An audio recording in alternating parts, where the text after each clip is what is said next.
Good morning students, कैसे हो आप लोग। आज अपने एक नया चैप्टर 4 स्टार्ट करने जा रहे हैं। चैप्टर 4 है अपने पास क्वाड्रेटिक इक्वेशन।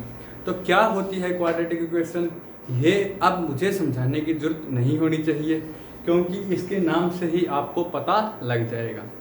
कैसे, ये देखिए, आपने पोलिनोमियल पढ़ा है ना, पोलिनोमियल पढ़ा है ना।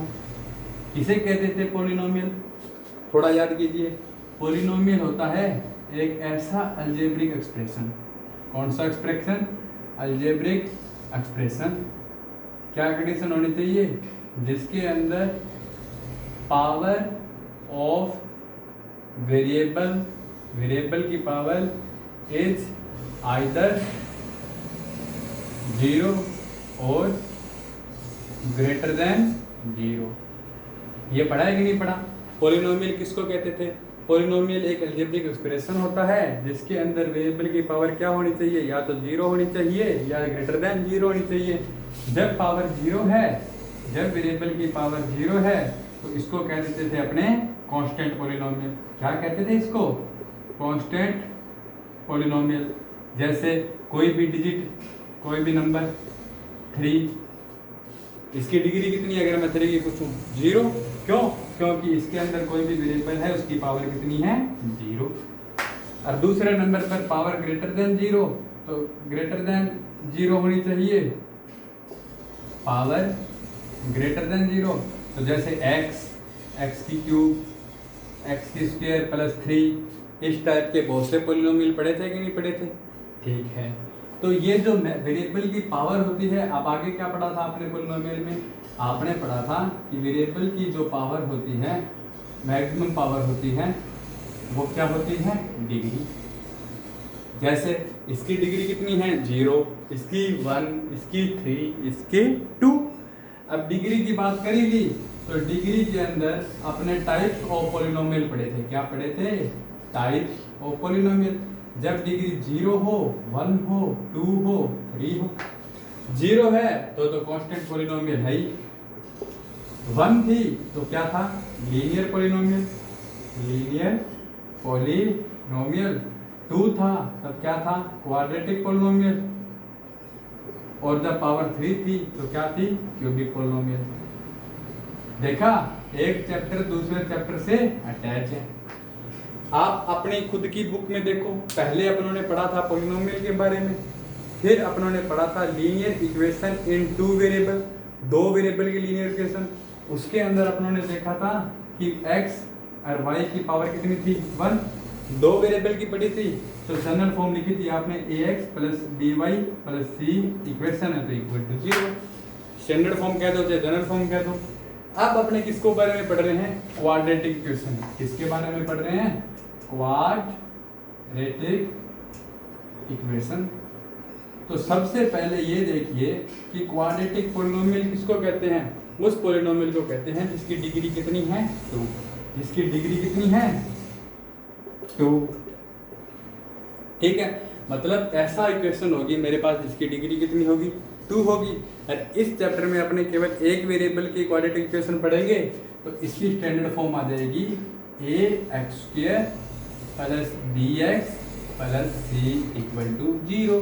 ये देखो, इसके अंदर a, b, c are constant. Variable कितना है बच्चों इसके अंदर? एक है ना, x। अगर मैं इक्वल टू 0 हटा दूं तो ये स्टैंडर्ड फॉर्म नहीं है क्या क्वाड्रेटिक पोलिनोमियल की? क्वाड्रेटिक पोलिनोमियल की स्टैंडर्ड फॉर्म यही होती है। क्यों? क्योंकि वेरिएबल क्या है इसके अंदर? x। इसकी मैक्सिमम पावर क्या है? 2। यहाँ क्या है? 1। और यहाँ क्या है? 0। इसका मतलब इसकी डिग्री कितनी है? 2 डिग्री है, तो इसका मतलब ये क्या है? Quadratic polynomial. मुझे बनानी है क्वाड्रेटिक इक्वेशन, तो मैंने इसके आगे लगा दिया 0। तो ये है बच्चों standard form of quadratic equation. समझ गए? आसान है ना? क्या पढ़ा था आप लोगों ने? पोलिनोमियल। पोलिनोमियल क्या होता है? एक ऐसा अलजेब्रिक एक्सप्रेशन होता है जिसके अंदर वेरिएबल की जो पावर है वो आइदर 0 और ग्रेटर देन इक्वल टू 0, या तो 0 होती है या 0 से ज़्यादा होती है। 0 होती थी तो उसको कांस्टेंट पोलिनोमियल कह देते थे, जैसे 3 है। 0 से ज़्यादा हो तो x की क्यूब, x की स्क्वायर, अपने इनफाइनाइट लिख सकते हैं ना। ठीक है, अब वेरिएबल की जो मैक्सिमम पावर है उसको कहते हैं डिग्री। डिग्री के on the basis of degree 3 types of polynomial पढ़े थे अपनों ने। कौन सा पढ़ा था? Linear, quadratic, cubic. अरे on the basis of terms आपने कौन से पढ़े थे? मोनोमियल, बाइनोमियल, ट्राइनोमियल पढ़े थे कि नहीं पढ़े थे? टर्म को बेस ले लोगे तो मोनोमियल, बाइनोमियल, ट्राइनोमियल। डिग्री को बेस ले लोगे तो लीनियर, क्वाड्रेटिक और क्यूबिक। लीनियर जिसके अंदर पावर 1 हो। अपनों ने एक चैप्टर पूरा कर लिया 3.1 से लेके 3.6 तक, जिसके अंदर आपने यही पढ़ा था लीनियर पॉलिनोमियल होता किसी क्या है? ax plus B Y plus C equal to 0। X और वाई दो ले रहे थे तो उसके अंदर दो वेरिएबल था। इसके अंदर अपने पढ़ेंगे क्वाड्रेटिक पॉलिनोमियल के बारे में। क्वाड्रेटिक पॉलिनोमियल यानी कि ax square plus bx plus c, इसकी डिग्री 2 है, इक्वेशन इज इक्वल टू 0। चलिए अब चैप्टर 4.1 स्टार्ट करते हैं। यहाँ देखिए बच्चों, 4.1 का पहला क्वेश्चन क्या कहता है? पहला क्वेश्चन कहता है check whether the following are quadratic equation. आप चेक करो कि ये जो इक्वेशन नीचे लिखी जा रही है ये क्वाड्रेटिक है या नहीं है। अब कैसे पता लगेगा कि क्वाड्रेटिक है? आप लोग जानते हो standard form of quadratic equation क्या होती है? स्टैंडर्ड फॉर्म क्वाड्रेटिक इक्वेशन की अभी लिखवाई थी, ax square plus bx plus c equal to 0। इसको मैं सोल्व करता हूं, अगर ये इसकी फॉर्म में आ गया तो इसका मतलब क्या हो गया? इसका मतलब हो गया कि ये क्या हो गया? एक क्वाड्रेटिक इक्वेशन होगी। दूसरे नंबर पर इस कंडीशन को ध्यान से देखो, यहाँ a b c कांस्टेंट है, a b c are constant, मतलब a b c की वैल्यू कुछ भी हो सकती है, लेकिन एक ध्यान रखना a की वैल्यू कभी भी 0 नहीं हो सकती। पहले जो लिखा था उसमें भी लिख लो, a की वैल्यू 0 नहीं हो सकती। क्यों नहीं हो सकती? क्योंकि a अगर 0 हो गया तो 0 इंटू एक्स स्क्वायर क्या होता है? 0। क्योंकि ये देखो a अगर 0 हो गया तो ये क्या हो जाएगा? 0 into X square plus B X plus C equal to 0। 0 into X square कितना होता है? 0। तो पीछे रहेगा B X plus C equal to 0। ये क्या बन गई? लीनियर। क्या बन गई ये? Linear equation. मुझे क्या चाहिए थे? Quadratic equation. क्वाड्रेटिक इक्वेशन कब होगी? जब मेरे पास एक्स स्क्वायर वाला टर्म होगा। एक्स स्क्वायर वाला टर्म होने के लिए a 0 नहीं होना चाहिए। ठीक है, तो अभी चेक करते हैं इसको। पहला क्वेश्चन है, इसका पहला चेक करते हैं। ये देखिए, ये क्या है? x प्लस 1 का होल स्क्वायर। आप फार्मूला जानते हो, a प्लस बी की होल स्क्वायर का a square plus B square plus 2ab। यहाँ a की जगह क्या है? a की जगह क्या है? x और b की जगह क्या है? 1। तो ये है x प्लस 1 की होल स्क्वायर का फार्मूला। ये क्या आएगा?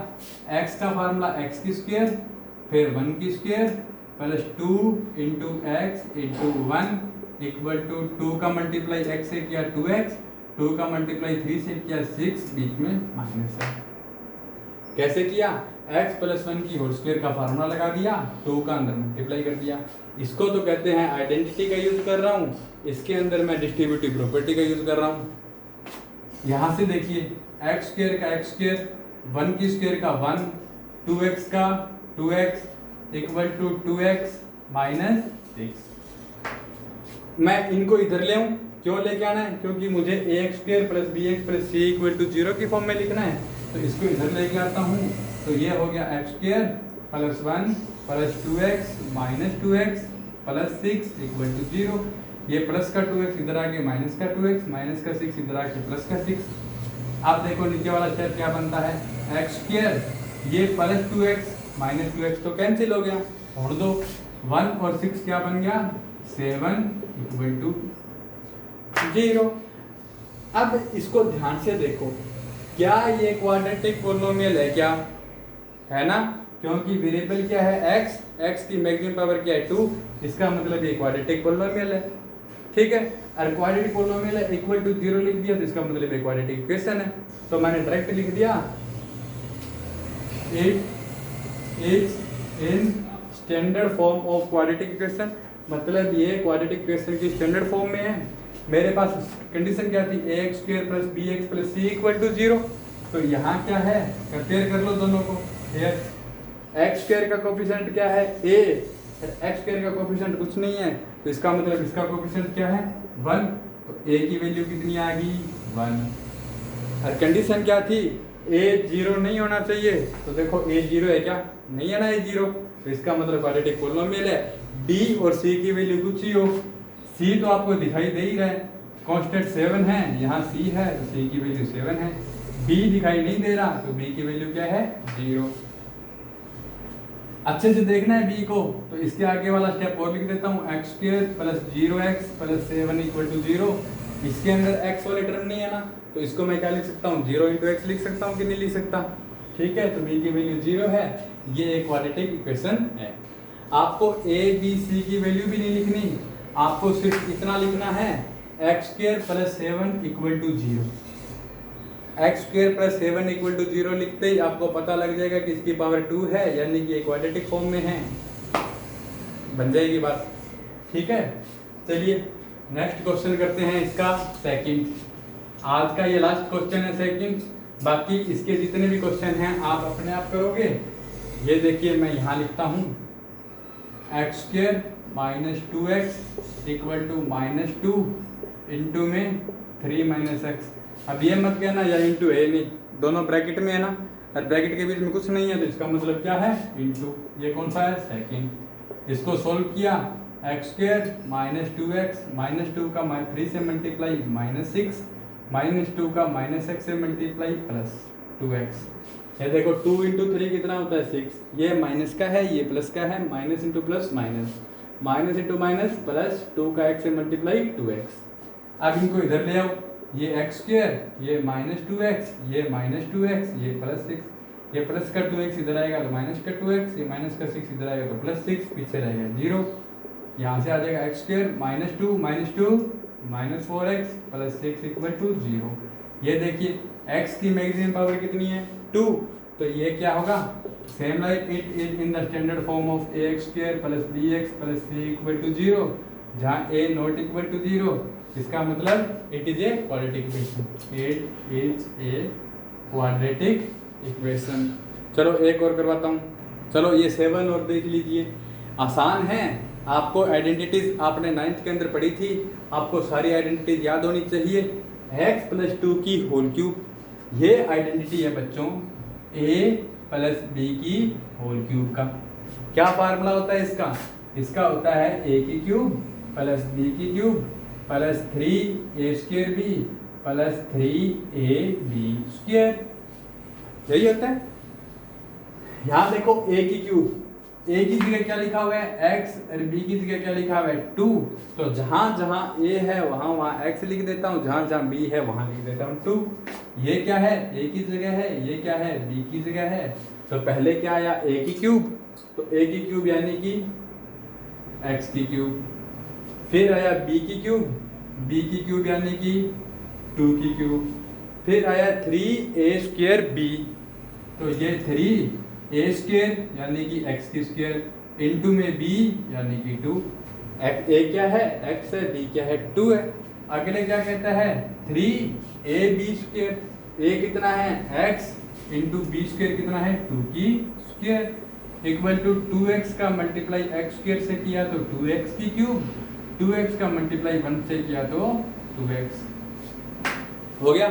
यहाँ देखिए x³ + 2³ क्या होता है 8, 3 × 2 यानी कि 6x² + 3 × 4, ये क्या है 3x × 4 है बच्चों, इक्वल टू 2x³ - 2x।